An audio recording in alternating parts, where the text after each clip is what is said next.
Welcome to Storytime with Pr Chantell. Our story today comes from the Story for Children. We continue our story time with Chapter 7, The Battle Begins. Be strong and brave. Do not be terrified. Do not lose hope. I am the Lord your God. I will be with you everywhere you go.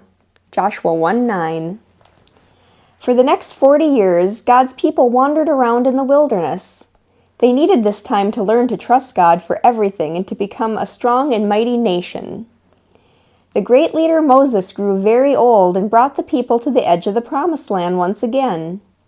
When Moses died, Joshua became the new leader of the Israelites. God chose Joshua for this job and gave him great encouragement. "Remember, I am with you wherever you go," said God. Taking control of the Promised Land was not going to be easy.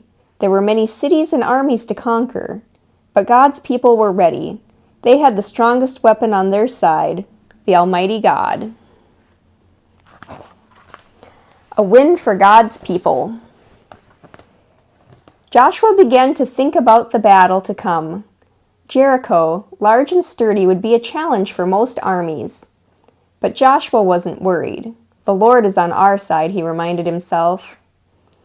Even God's unusual plan for victory didn't concern the leader. He had witnessed God's power all his life and trusted that God's plan would work. God told Joshua that it would take 7 days to conquer Jericho. On the first 6 days, the army marched around the city once each day. 7 priests blowing trumpets made of sheep horns marched along with them. On the 7th day, the army got ready at dawn and began their daily maneuvers around Jericho. They marched 7 times around the walls of the city. Then God's big plan came into action. The 7th time around the city, Joshua commanded, "The Lord has given us this city. Now shout, soldiers, shout!"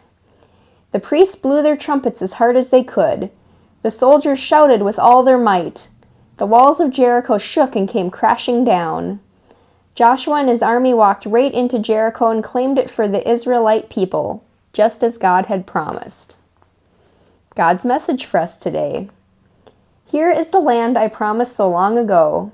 Rejoice in your victory, and let my name be known among the nations that I am the one true God, and you are my chosen people.